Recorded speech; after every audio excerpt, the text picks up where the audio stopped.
online webinar by the industrial person called Bharadwaj, organized by the Department of Computer Science and Engineering, SRM IST Ramapuram campus. To say a few words about Mr. Bharadwaj. Mr. Bharadwaj was currently working as a product engineer in Inzoom. I especially want to welcome our head of the department, Dr. Kannan sir, our colleagues, faculty members of other colleges, research scholars and students who are joined for this session. This online webinar helps the faculties and students to gain the information and to be effectively associated with the latest emerging trends in the technology world. Throughout the session, faculties and students will be able to explore new things that are actually happening around them. I ensure that the online webinar will be profitable and the next few hours will be enjoyable and fruitful for every one of you. I once again welcome you all for the session. Now, Bharadwaj will start the session. Thank you. So thank you, Maniraj sir. Can I get a yes in the chat, please, if you are able to hear me? You guys are able to hear me? Okay. Okay. Thanks. Okay. First of all, thank you, Maniraj sir, for the great introduction, and also I'd like to welcome all the faculty members. I mean, I've learned under them, and it feels like now I have a lot of responsibilities to take forward.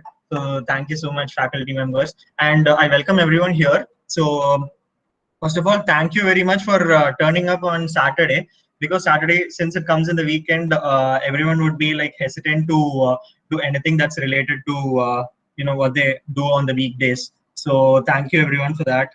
And so let me just put up my presentation first.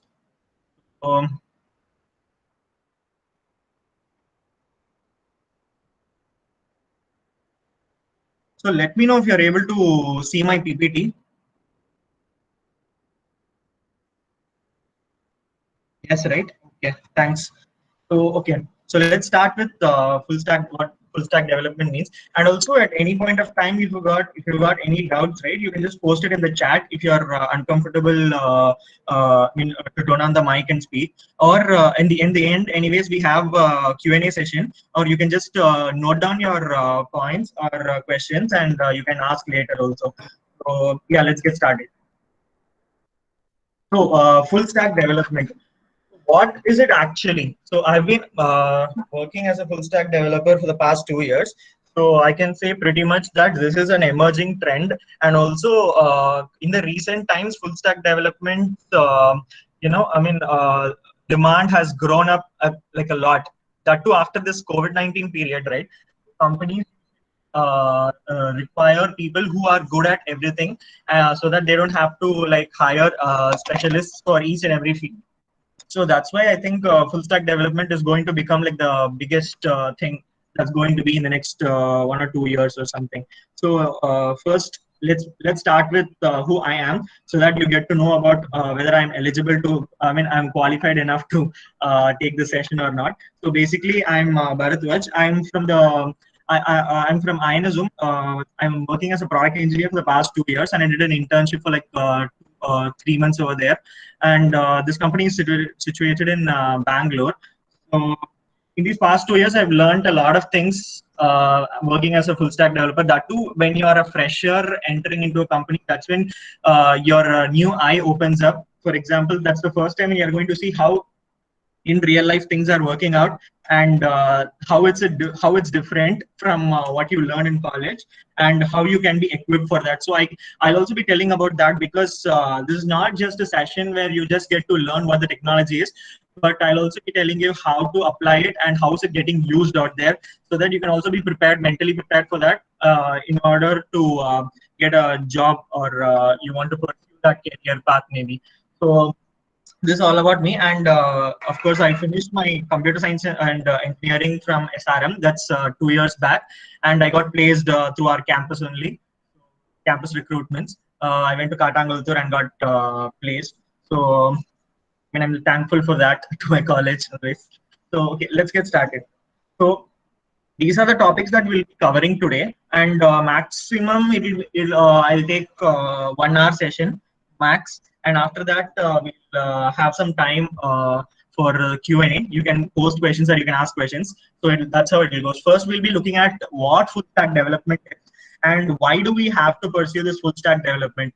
So these are two things that are required in order to go inside this topic itself. Because unless you have an agenda of what you want to be doing, you can't reach there, right? So that's the whole point here.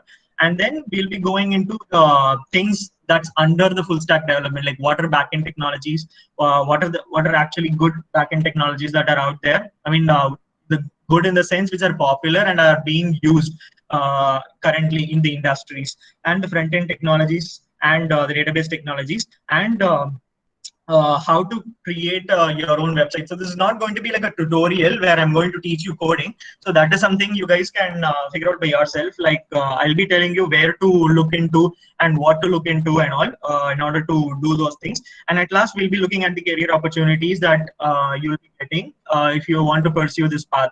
So I think these things are clear. So can I get a let's start in the chat if you are like clear and we can go ahead.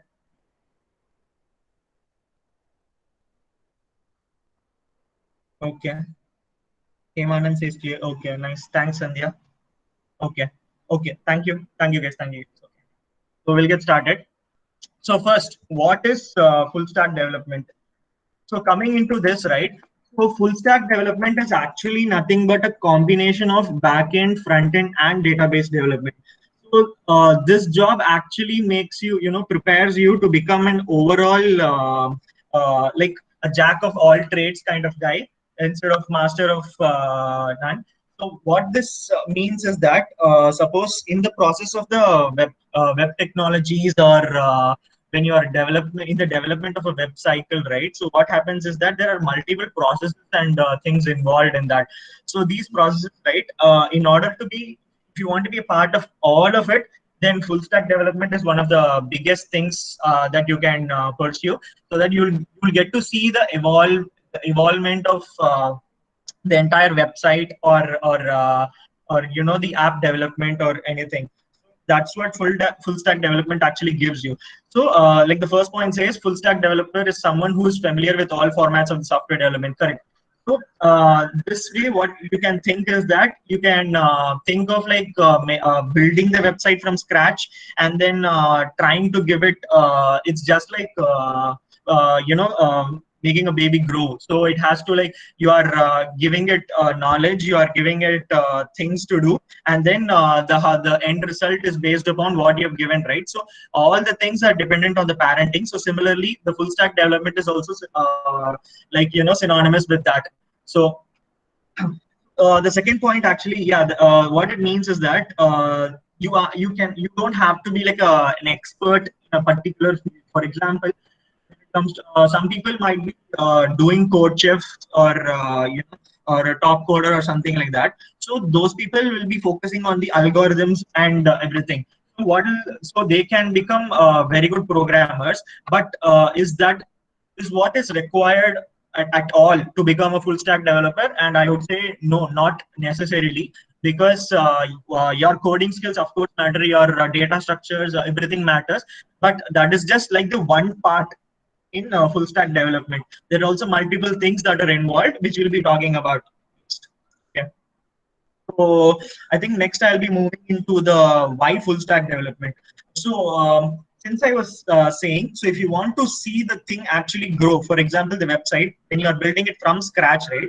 There are multiple things that are involved. If you're a full stack developer, you can see the entire phase of it, and you'll know overall how it works. For example, you can be the guy, you can be like the go-to guy who can fix anything, you can build anything. So that is like one of the greatest things if you're a full stack developer, because it does not restrict you to be at one level.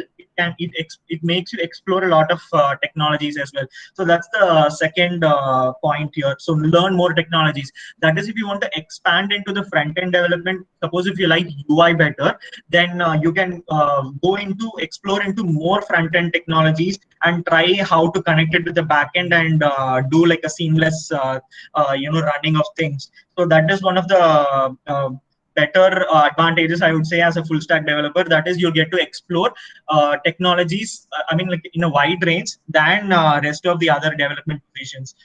what I would say. So next thing is that gives full ownership.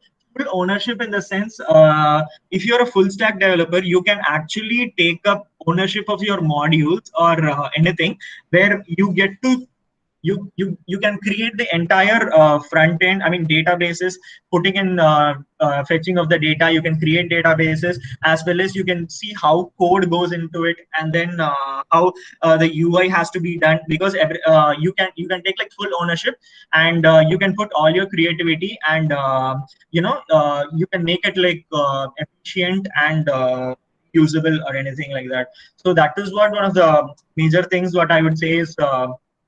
It's like best in terms of full stack development. Okay.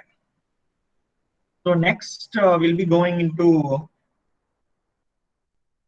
backend technologies. Okay. So just a second, drink water.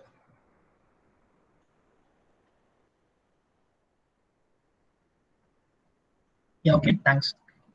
So backend technologies. So what actually is a backend technology? Backend technology is nothing but forget anything about how your appearance is going to be in the UI, how the user is going to use the screen or something. Think of this like backend is purely logic. Like how, on what logic is my system going to work? On what logic is my website going to work?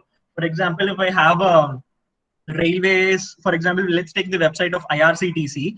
I'm not going to care about what is going to be in the outside of the application. What I'm going to care is only how I'm going to process the tickets, how I'm going to check how I'm going to write the logic in order to allocate the seats, and how I'm going to get the PNR status, how I'm going to do that, and everything, whatever that involves the logic part, right? So that comes under the backend technology.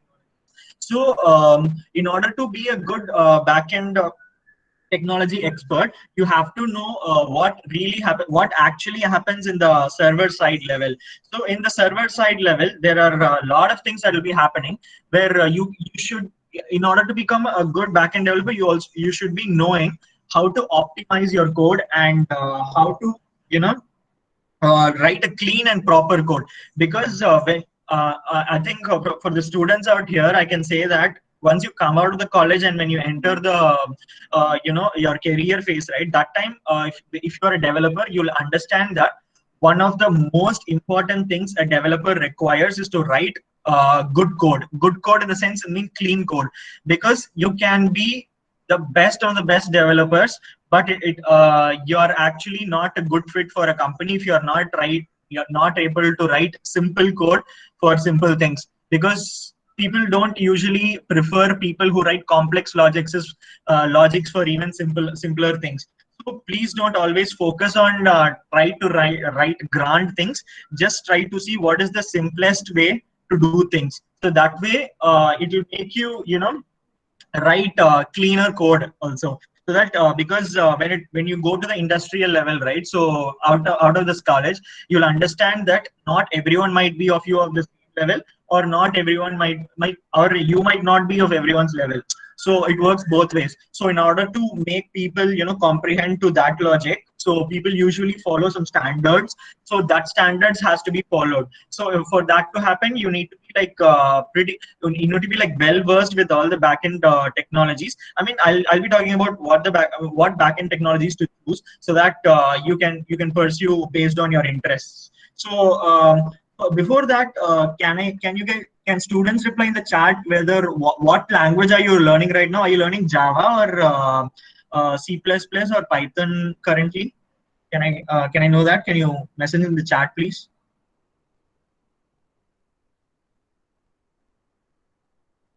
Okay, Python and C says Service. Okay. Okay. Actually, yeah, good. Python is actually really good. Yeah. Very good. Okay, Java. Okay, nice. I see a lot of Java right now. Okay. Not sure. I mean, okay, you guys learn both. I'm interested to go Golang. Okay, I'll be talking about that. Yeah, sure. Java. Okay. So I see that a lot of people are learning Java and Python. So I mean, like that's a good news for you guys, because a lot of the companies right now, I mean, usually prefer Java and Python currently, and as well as C Sharp. So if you're going towards the Microsoft technologies, so this actually gives you like a good competitive edge among other people already, is what I would say, because Java and Python, name a company, they will be using it. So it's I mean it's safe to use, it's stable, and also it's by Oracle, right? I mean Java, so it's like used everywhere. I mean, if you see while installing the JDK also, or JRE, they'll say that these many people are using, right? Like more than 1 billion devices are using. So in order to be using for that level of extent, you need to have a language that's actually safe to use and also stable in terms of performance. So at that time, Java is a very good language. So I hope what actually backend means. I think you guys got what actually backend means. So it's basically like the logic layer that you write. So it's not nothing is of concern when it comes to how the UI looks, or how your screen looks or something. Like how internally it's going to work. You're going to decide how the website is going to work internally. So I just gave the example of IRCTC. Maybe I could give another example. For example, what can I give? For example, our SRM website, right? For SRM website, when you go for results or something, when you just type in your registration ID and date of birth, I think you'll be getting the results, right? So it's actually a good practice that whenever you see something, right? So as computer engineers, I think we should have that level of creativity, where when you just see an application, you just get to like think about how it might work.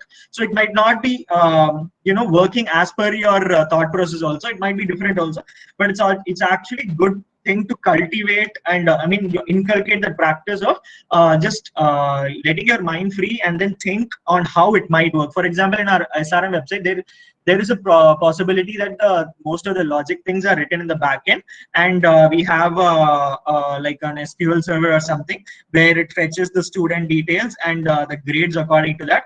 And in the backend, we just form a table or like thing, and then we just push it to the front end to get the UI that we see after on click of that get result button or something.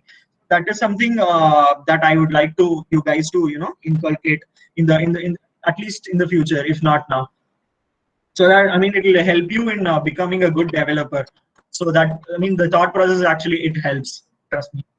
The next one is did you guys actually understand what backend means? Can I get a yes, please? Or no? If no, I'm fine with no also. It's fine. Okay. Thanks. I think most of the people are saying yes. Yeah, I think everyone are saying yes. Okay, thanks. Okay, thanks, guys. So now let's go into widely used backend technologies. Not sure why I have to like come every time. Okay. So first one is like Django. So for people who said Python, right?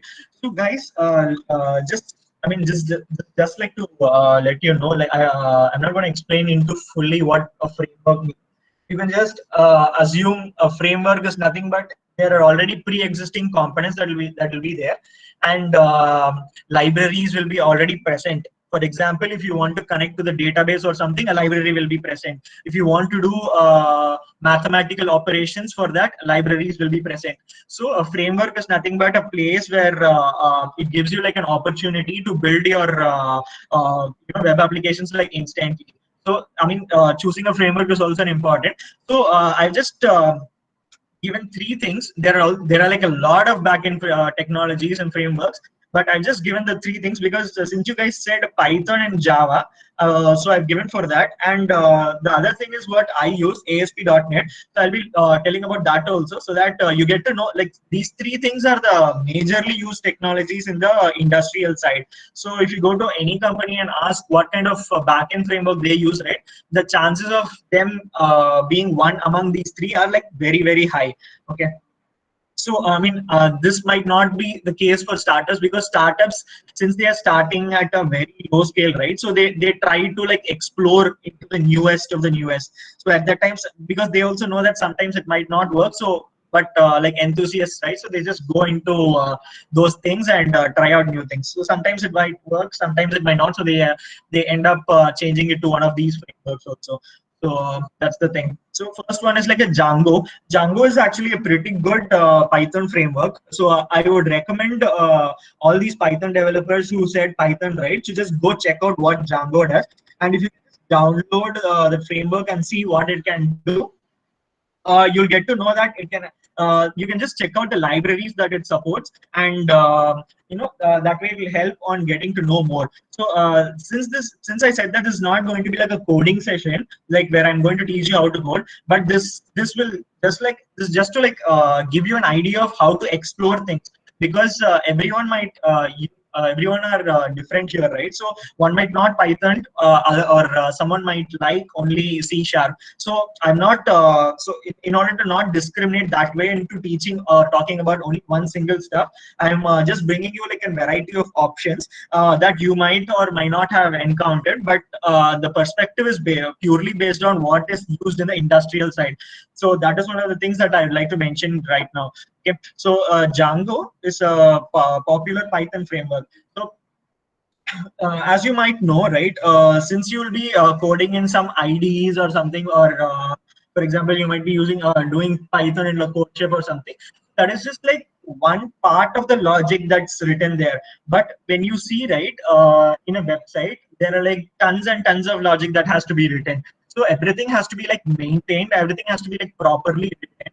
And for that, that's the reason why you need framework, because you can't just have like chunks of pieces of code, and then you can't think like you can put it together and then it'll just start working. So you need to have a really good framework in order to do that. So that is why I think guys should start learning about frameworks as well.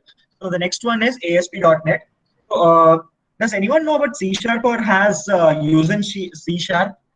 um, can you just comment on the chat, please, saying that yes, I know, or something, I know, or something, what C sharp is?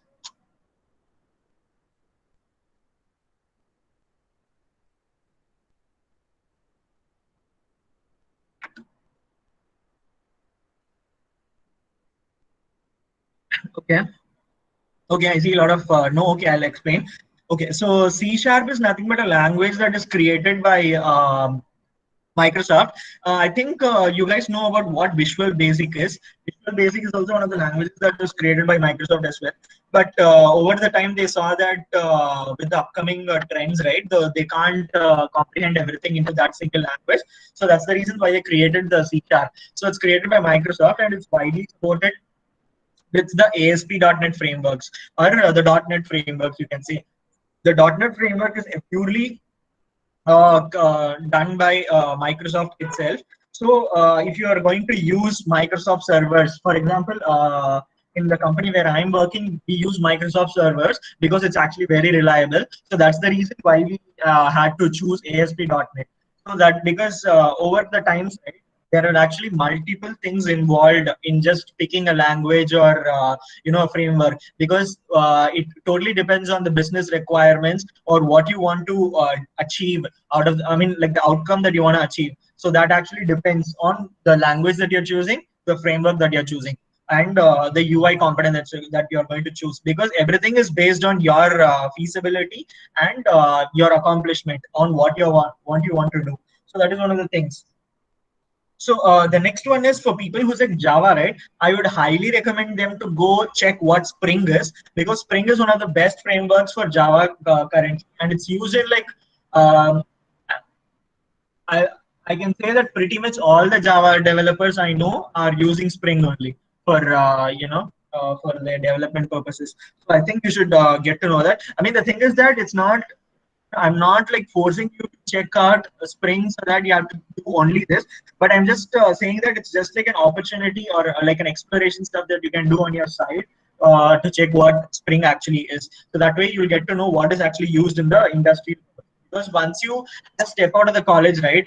So at that time you should understand that. Doing your own research also helps, and doing your own things also is like it's definitely like an added advantage. I'm pretty sure that you guys are like maintaining GPAs and stuff, but I would say that it will help you to an extent, definitely, but it won't, I mean, you can't become the best of the lot if you are just resorted to theoretical knowledge. You have to be very good at practical level also, because that is one of the things that I'd like to mention right now, so that you don't you should not face any disappointments, and I don't want you guys to face any disappointments in the future also.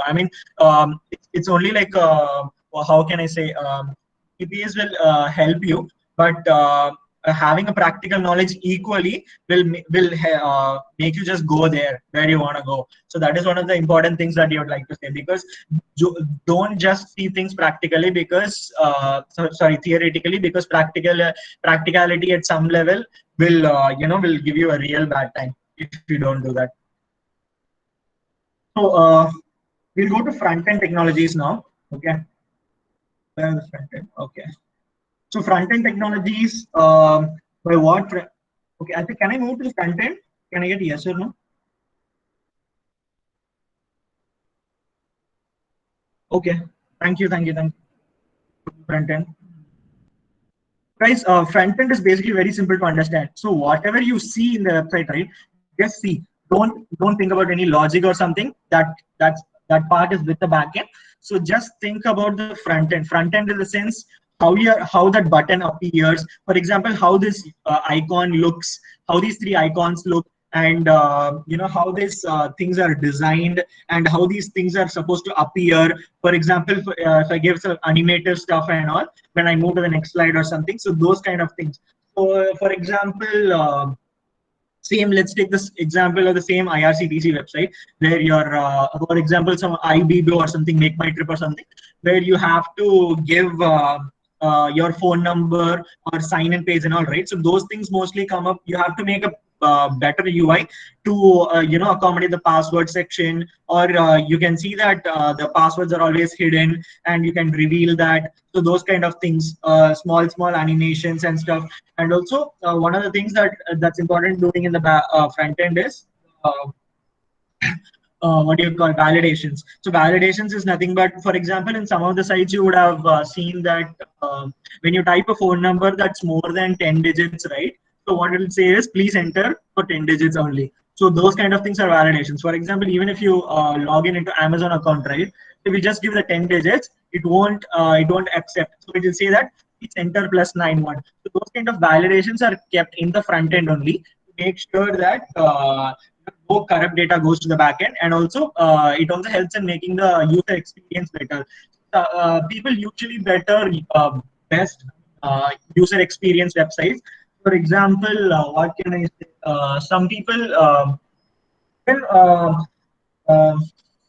what example? I'm not really sure what example to say. Controversial or something. For example, like I suppose everyone uses Facebook, right? Facebook or Instagram, right? There are actually, if you see practically, right, there are like hundreds and tons of alternatives to Facebook and Instagram, but still people use Instagram and Facebook because it's very user. That's why. Similarly, in the case of WhatsApp. So why do people use WhatsApp? Because see, Telegram has a lot more features than WhatsApp. But why WhatsApp is popular? Because it's actually very simple to use. That's why it's popular. So one of the major things that you have to remember when you're coding for a front end, or if you want to become a front end developer itself, that always make sure that always think in terms of how the end user is going to use. Will he be satisfied with this functionality, or should I give him more, or will it just be simple? So those are the things that you're supposed to know as a front end when you're doing front end. So because I can tell you easily that usually engineers are one such people where they can know the start and end of everything, but that's not the case with other people pursue different careers. Because since we are from the code background, we know from the things that we see itself, okay, this is how this might work, okay, so just let me try this. But I have seen from my experience that not all people think that way, because not everyone are they think in terms of code and how things or how things work in terms of UI. So those kind of things, I think you guys need to look about it, so that you don't actually start making crappy websites. You just start making a decent kind of thing. So just, I mean, it's just a advice kind of thing that I would say, that always when you stick to simplicity, that always helps. Because when you try to do the major big things, right, you should also think about how it might affect. So after talking about the front end technologies, I'll say how important front end is, and what are the things that are supposed to come in the front end. Okay. So so these are the actually used industrial wide, the best frameworks I can say. These are the top three.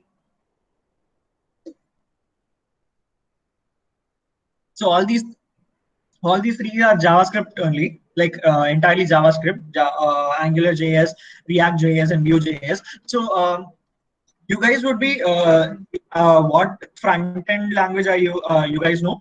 Do you guys know JavaScript? I mean, or jQuery or something? Can I get I mean, the name of that language if you're learning JavaScript or jQuery? Okay, you guys are learning Angular. Okay, okay, JS fine.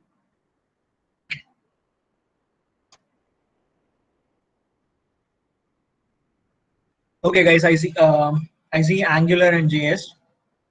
Okay, nice. So, okay, I'm assuming that you guys are learning JS language and Angular, okay, as a framework. That's good, actually, very good, very good. Okay, so Angular is widely popular. I'm pretty sure if you're good at Angular, you can crack a job anywhere. That's like one of the hot trends, and it's actually very good language framework actually, Angular JS. So if you want to go over the history of it, Angular was actually Angular has like a lot of versions. It came like 7 years before, I guess, and it was made by Google engineers themselves because they wanted to create a framework for the web development. So they created this Angular framework, and it's actually very good. It's actually very reliable, and it's industry-wise, it's used for a lot of websites.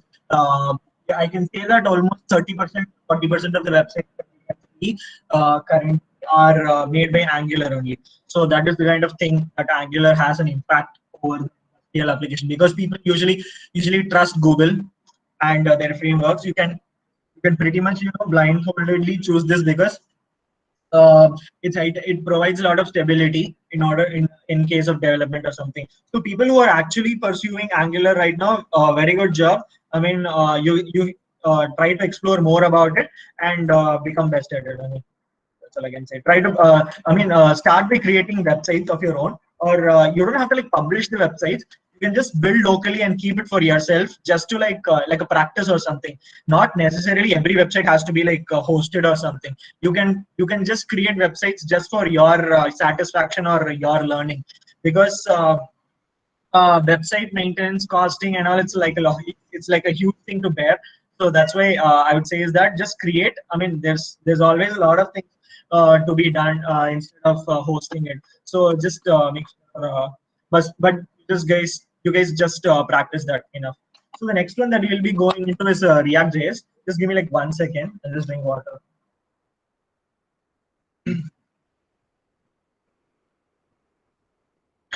Okay, so React is actually very good. What I would say is currently it's actually we call it as React Native.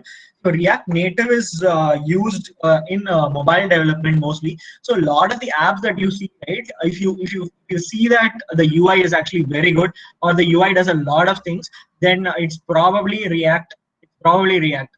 So I think that React is it gives a very heavy competition to Angular, because people usually get confused on what to choose, React and Angular, because they are like very minor differences, and they end up choosing what language they can learn faster. So that way, Angular and React are like, I mean, this is also like heavily backed up by Facebook, because this was made by Facebook, and this is also like pretty stable.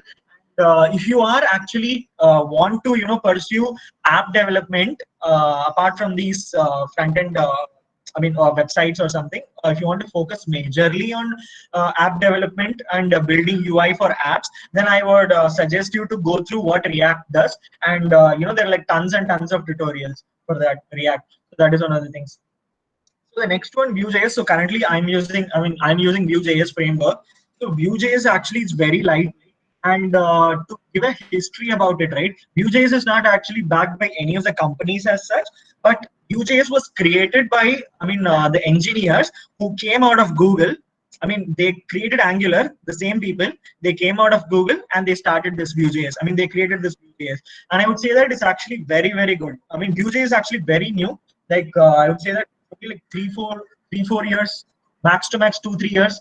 But it's actually widely adopted. I mean, it's starting to get widely adopted because of its ability to get connected with the older versions of the code bases also. Because you sometimes, right, you should also think about how fast my code might work when the front end might work when I connect it with the appropriate backend. So that also comes into picture. Like, a lot of factors come into picture, but that's also one of the things. So this Vue.js thing is actually maintained entirely with the community. I would suggest you guys to go check out the Vue.js community. Like Angular also has a community, React.js has a community, but the code that will be done is by the Facebook engineers and Google engineers only. But Vue.js, like, you can also contribute, you can also bring libraries, because we also use libraries that are like made by others out of this Vue.js. I mean, they are not like you don't have to be like an official person to build open source things, right? So similarly for this, similarly for Vue.js, there are like a lot of front end libraries that they have given in order to make it smoother. So just check out. I mean, this is just like an options for you guys. I'm not forcing anyone to choose Angular just because you know what Angular does or something. It's always better to just look at. I mean, before that, I would suggest you guys to look at what industries actually use. If you do a Google, what this application is made of, or that application, right? So there are actually pretty good answers by engineers. For example, I was just checking how Quora was made, how Facebook was made. Actually, Facebook was started with or something. So it's good to like explore. I mean, you got Google, right? I mean, there's nothing better teacher than Google currently. I mean, it's got everything. So just check that out. So you guys understood what front end actually means? Can I get a yes, maybe?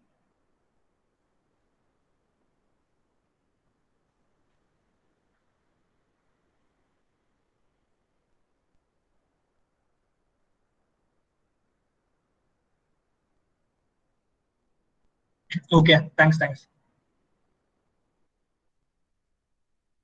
So last, I think we are coming into the database. Fine. Database technologies. It's it actually it is basically like how you store things. That's all. For example, let's take the example of our SRM website itself. So they will be having every detail of every student. For example, students' first name, last name, and students' year, the date of joining, their date, for example, their contact number and all. Everything will be stored in a database. I'm sure you guys will be learning database. Well, like when I was there 2 years before, we were learning SQL Server. What are you guys learning currently? Can I get to know? Tell me. For backend. Backend in the sense, sorry, for the database, sorry. Database, SQL Server. Okay, you guys are learning Mongo. Oh, nice. Okay, that's very good. Oracle and Postgres. Wow. Okay, nice. That's actually okay. Then you guys, I don't think I have to explain about databases. I think you guys are already going there. Nice, NoSQL, correct.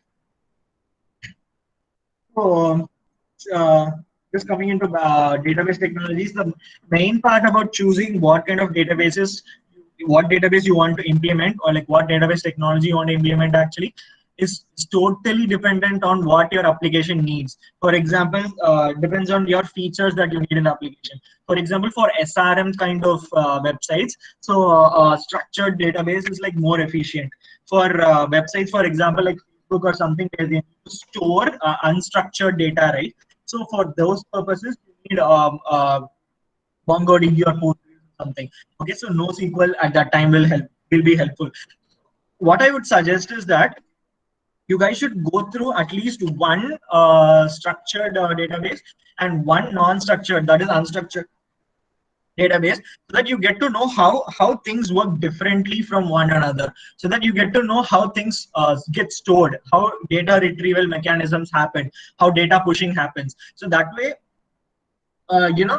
you you can just imagine and visualize and how your website has to be built and what kind of data is going to be stored by me. Because just for example, think that we are going to make like a website for a college, okay? So and then I'm choosing structured database, for example, or SQL Server, for example. Then I have, that is like a table column pattern, right? Sorry, row column pattern, right? So I store data that way. So then think that, for example, you want to scrap that website and but you want to reuse the database and make it a a social media platform, for example, like your own Facebook or something. So at that time, if you use this, you know what will happen?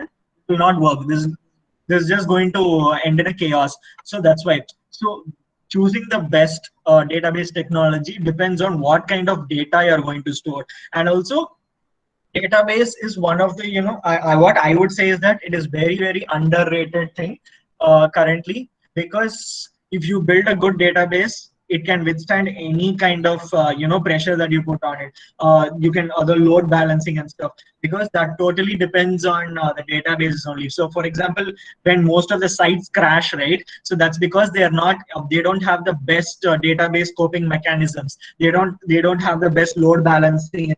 So don't consider this to be like okay, this is easy. Okay, I agree that when you come to the industry level, you'll understand that whatever you learned in the college is the same thing that you will be doing. Same select queries, same retrieval queries, same inner joins, same outer joins. But the difference is that you'll also be knowing how I'm going to create this, what kind of impact that I'm going to make. So this thought process, if you start from now itself, like how can I write the best version of the query? For example, you're not supposed to use a lot of inner joins. That will cause a lot of performance issues. So you should think in terms of that also. So not just writing that, like how I said, it doesn't matter if you're like the best developer or not if you can't write clean and better code. That's the thing. Okay. So we'll go into the database technologies. As you guys said, I think you guys are learning Mongo already. So it's unstructured for unstructured. SQL Server, SQL Server and MySQL. SQL Server is by Microsoft. So these things come in like parallel actually. So SQL Server, ASP.NET, and Windows Server. So if you these three combinations that can be used for hosting a website or something, that thing is needed for that purposes. MySQL is by Oracle, and most of the companies use Oracle's MySQL also. That is also one of the great things. But the thing is that people use when they don't want to use Microsoft technologies like ASP.NET, then they might be going towards Oracle's MySQL. But when you're using ASP.NET only, for sure, then choosing SQL Server is the best option, because this is also provided by Microsoft. So you can have that kind of sync all the time. Sync in the sense updated.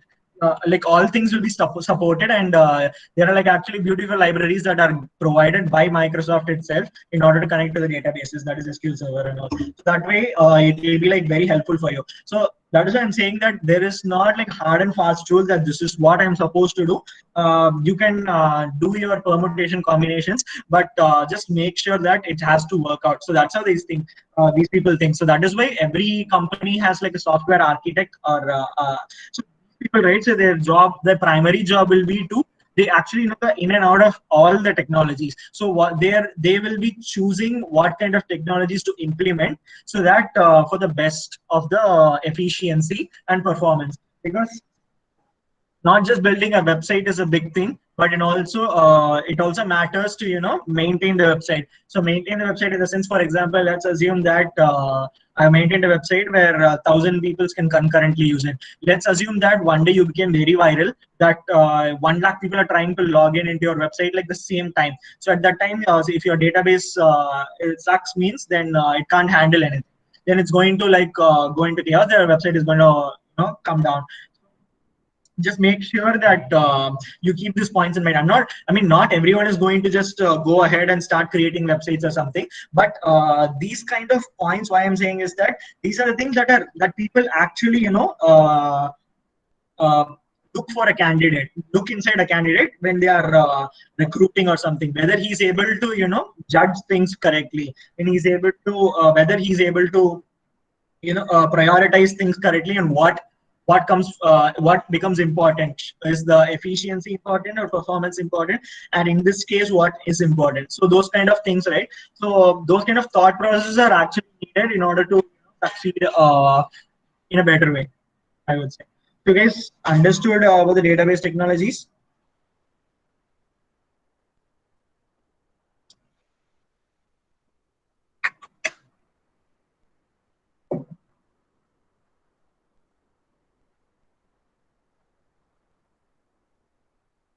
Okay, okay, okay. Okay, so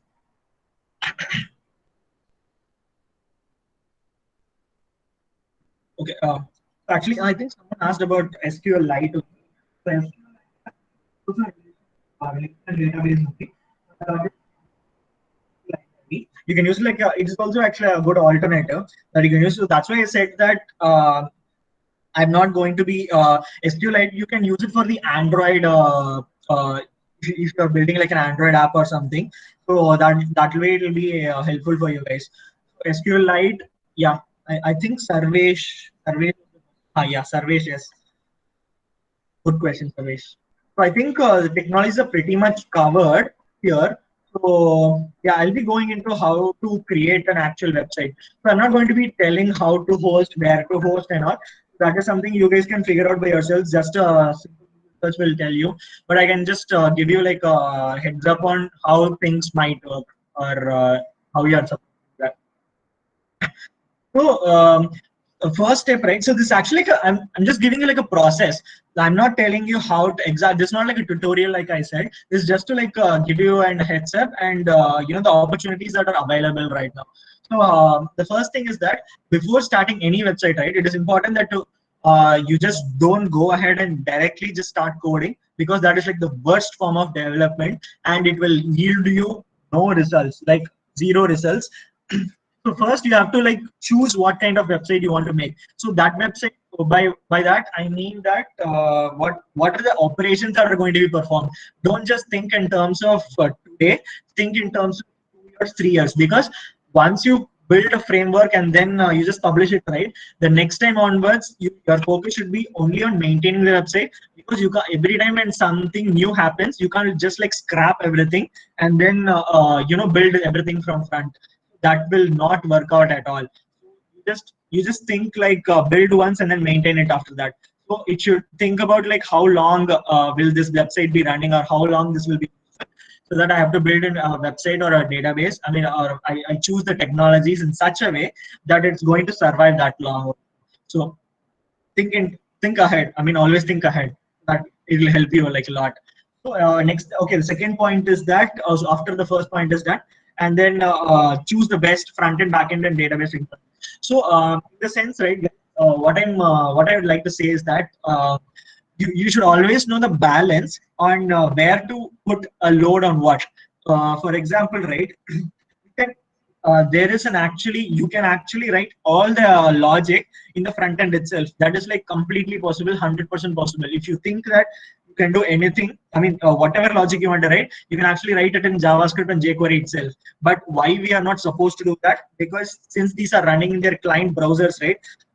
So assume that the entire IRCTC website's code is in front end only. So what happens is that website, when you load, right, if your internet connection is bad, right, it will not run at all, because currently websites, they have like a minimum requirements that it should be running under these speeds also, internet speeds also. So if you bring all the logic to the front end, right, it's not going to work out at all.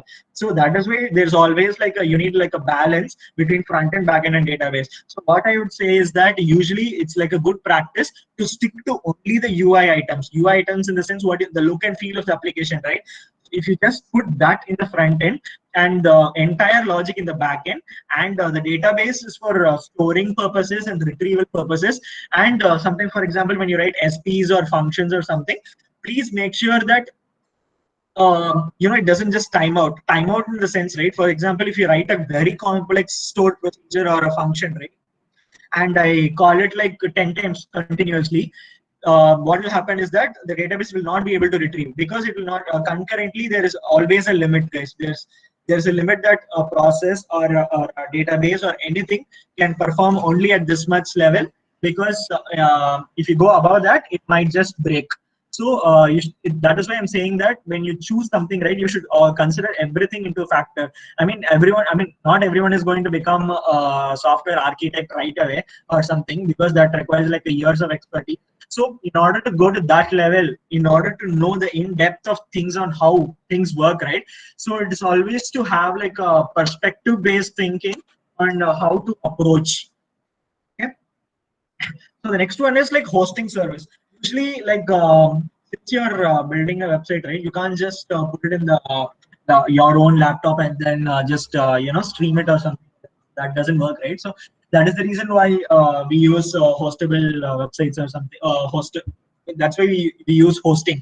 So for example, if you go with AWS or something, right, they offer like a lot of options, lot of customizations. It is like, I mean, for engineers, that's like the best thing you can choose for AWS or something. But and it's also like subscription based, or pay on the go types. Pay on the go is like how much ever you use, you just have to pay that much. It's not like you have to get like 100 GB storage space and then make sure that pay for the whole 100 GB, but people don't use it at all, and it's only sitting at 1 GB storage space. So the 99 GB storage space is waste for you, right? So those kind of things are also there when you host a website or something. So just check how much traffic you're going to get, and how popularly people are going to be using it, and always remember that making this, not writing complex code is the best thing. Writing simpler and neat code is always preferable.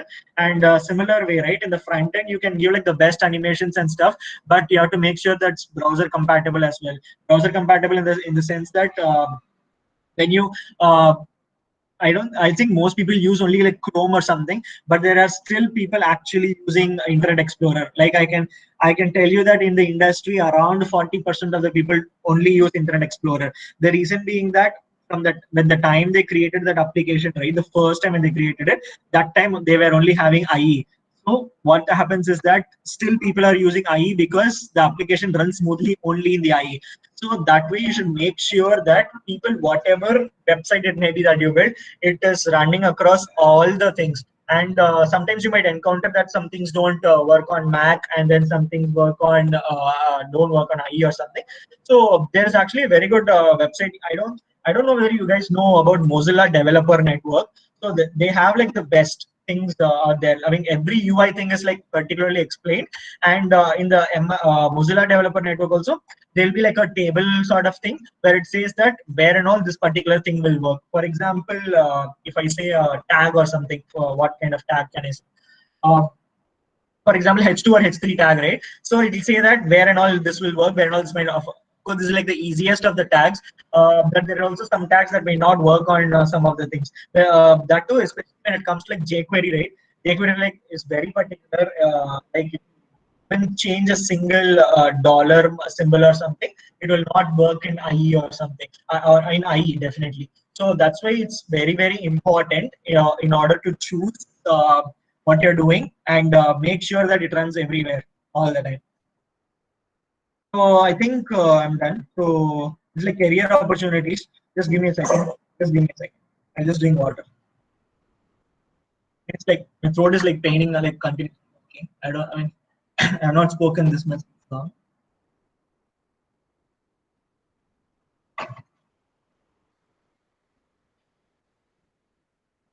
Okay, so career opportunity. So as I was saying in the beginning itself, right? So the career options for full stack development are like a hell a lot, because if you see, right, currently I live in I am from Chennai, but I live in Bangalore currently. But in Bangalore, right, if you see, most of the companies, they prefer full stack developers all the time, because they are like you can just give them an ownership of the module, and they can just build it, because you don't have to like wait for a backend developer. You don't have to wait for a separate front end developer. Or you don't have to like wait for a separate database. You are everything. You can just sit and code. You can just you can explore like a lot of stuff. So that way, I think currently there are like a lot of opportunities for full stack development. I also suggest you to check out when it comes when you guys. I think you guys are in third years. That's what Mairaj sir said. So you guys can, when it comes for placements or something, um, when it comes for placements or something, you guys just check out the what the company does and what kind of role it is, what kind of, see, always think in this way, like how am I, see, they think like how the companies think about you. Okay, they always see how am I going to be, how are these people going to be useful for me. For example, they only select people who they think are going to be useful for them. Similarly, you should also have a career focused goal or something similar to that, like short term, long term goals, and then think that whether this company is what is going to help me achieve that particular goal. So I mean, like there are like a lot of companies that will be coming, so you get to choose also, like what you want to pursue and all. For example, if you want to become a data scientist or something, so that has different teams and different companies come for that also. And if you want to go into website development, there are like lots and lots of companies. So totally depends on what you want to do. So the career opportunities, they're like vast. You just have to be, but the thing is that you have to be good at what you do. So that is the main reason for coming into this and becoming successful in this particular. So you have to be like very good. And one of the things I majorly see is that full stack development, right? There are a lot of things that will concurrently change all the time. For example, when you're for the new project that you'll be doing, the backend technology will be same, but the front end will be changing. So at that time, right? So you need to like study instantly and then start developing things. For that kind of practice you need for understanding of the front end technologies is neat. For example, if you want to switch, the thing is that, right, what I can say is that if you learn one front end technology, one back end technology, and one database technology like thoroughly, right, switching, even if you want to, for example, switching between SQL Server and MySQL is not difficult at all. Only some of the things change. For example, because you just have to understand how things work. The coding part is totally different. So you got Stack Overflow for that. Type in a query and then they give you like best results for that. So you don't have to worry about coding all the time. You just have to think. It's just like an approach based. Just think about how you're going to approach it. That's what is going to help you. Next in career opportunity, in the sense, there are a lot of companies in Bangalore and Chennai. I mean, I only work here, so in if you are from the, if you want to go towards the north, right? I mean, like Pune and Gurgaon, right? They offer like the best. They have, I mean, the IT sector is like booming out there also. So I mean, like across India, you have like a lot of opportunities for full stack developers, and you get paid also. If you're actually good at something, you get paid a lot.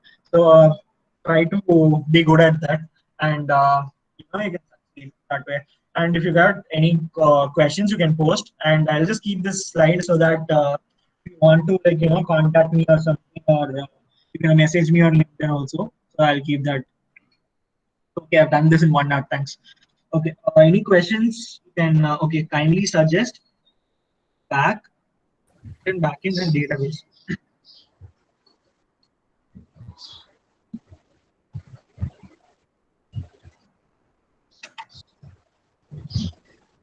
Okay, to maintain the traffic issues, mostly Jagadish and Govindarajan. For that, what you need to do is that choose the best database technology and try to not crowd your front end in the sense, make sure that your front end is very lightweight.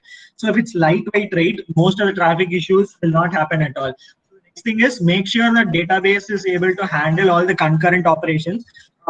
If that's not happening, you can just always increase the caching mechanisms, and then it actually depends on your coding style also. You can't just stuff everything into a database and then ask it to retrieve data for you. So that also doesn't work.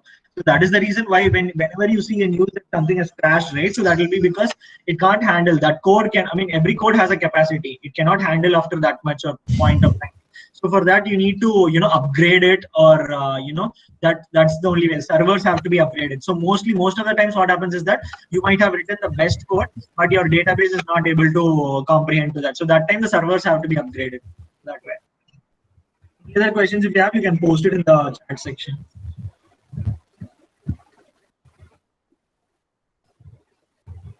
By the way, if you I mean, just like a personal feedback, you guys You guys think this was actually helpful? Can I get a yes maybe, or if it's a no, I can take it as a constructive criticism also. So can you put a yes or a no in the chat box? Because it's like the first time I'm giving a session.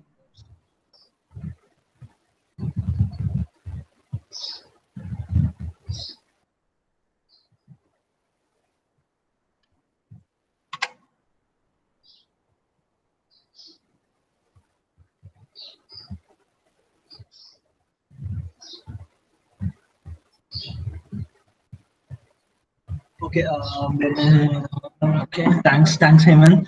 So you can share the presentation file. Okay, I'll ask Maniraj sir where to put it, or I'll send it to Maniraj sir. You guys can, get it from him. Yeah. Which one is good for my future? Learning more technologies or be a good performer in a particular language? I mean, that actually depends. What is your personal interest? That actually depends, because if you are good at a particular language, I'm assuming that you are good at, for example, Python or something. Pursue backend technology. I mean, become a backend developer also. So if you are like the best backend developer, there is definitely, the companies are going to just come and pick you. They won't just leave you out.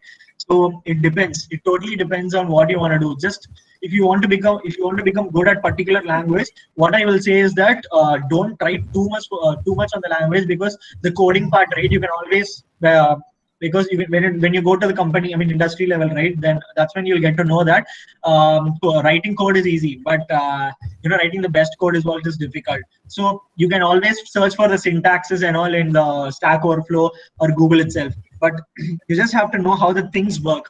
So that's what makes a big difference between a normal developer and a very good developer. A good developer actually thinks ahead of the things that he's going to code. For example, if I code this, what are the things that might happen? What are the things that might break? And what are the things that might not go so well? Any other question? Okay, can I get PPT? Yeah, sure. I mean, I don't have any problems in sharing the PPT. I'll share it with you guys. Sorry. I know some new technologies which is currently used in companies. Okay, that's good. That's good. I'm a math faculty. I can. Oh, okay, thanks. Thank you, sir. Okay. I thought you were a student. Sorry. Check a reason. Okay, sir. Thank you so much. I think if you're into math, right? Okay. So you'll be mostly focused on MATLAB and R or something for data analytics purposes. But thank you so much. Feedback form. Okay. Okay, that's. So, I think that's all. Which language is best to learn, sir? Okay. Okay, so that is currently, I think Python is not going anywhere. Okay, so Python is very good. Python is not going anywhere. And Lua is coming up pretty soon. It will come up. And for the front end, what I said is like actually currently the best, and I don't think it's not going to change in the near future. React, Angular, and Vue.js, right? They have just gained that top spots. They're not going to go anywhere for at least the. It is the best language to learn for easy hiring. Usually, during when I was getting hired, also they didn't actually look for a particular code developer, because they know that you're a fresher. If you're a fresher, they definitely know you're a fresher. So they don't ask you what kind of language you know, because you can always do Stack Overflows. You can question Stack Overflow or do a Google session or something. What they actually ask is they will ask you to they'll give you a problem statement, and then they'll ask you to code, because the syntaxes are almost like similar only, so they can actually guess out what you're trying to do just by looking at, because for loops, if conditions, switch statements are all same across all the languages. So don't just focus on the language, focus on the data structures part, and the logic complexities part. Be good at, just choose one language and do that. It's not necessary that you have to learn languages. That will not help you at all. This is like just breadth first search. You guys have to do depth first in terms of the graph theory. I think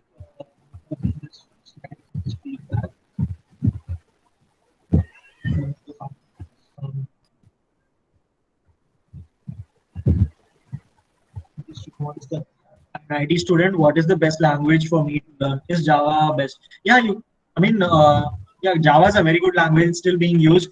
You'll get placed. Definitely. See, it doesn't.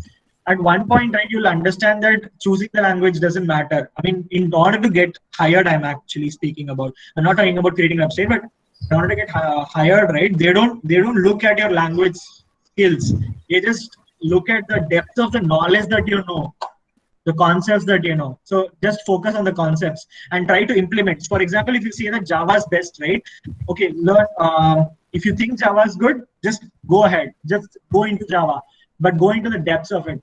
In the sense, for example, if you see any problem statements, right, try to execute that, because execution is 90% thing that's missing. Actually, that's what companies actually want. If you want to go to the best companies, right? So that's what they look out for. They don't care about what language, because of our thinking, because computer science engineers, right, we can actually learn any language. That's not a problem. You just need to know the syntaxes. Language is nothing but that only.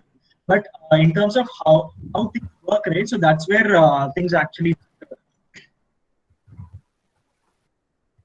Okay, that's all, I guess. I don't see any more. Thank you so much. Okay. Okay. Okay. Thank you. Alagiri sir, you can share your vote of thanks. Good afternoon, my dear Bharatwaj. Thank you, sir. Respected Director Sir, Dean Sir, HOD Sir, my dear colleagues and my dear student friends and the faculty participants who has participated from various institutions. It gives me immense pleasure to thank you everyone for participating in this webinar on full stack. The session was interesting and it was going for past 1 hour without any deviation. Really, all the participants were involved in this particular session, and there was lots of the queries that has been raised, and it has been solved by Mr. Bharatwaj. Thank you for everyone participating. Once again, I thank our dear content deliverer, Mr. Bharatwaj, for making this session in a successful manner. Thank you. Thank you for everyone. Thank you, sir. Thank you. Thank you, Bharatwaj. Thank you, Pa. Thank you, sir. I'll just, I'll share the PPT to you, sir.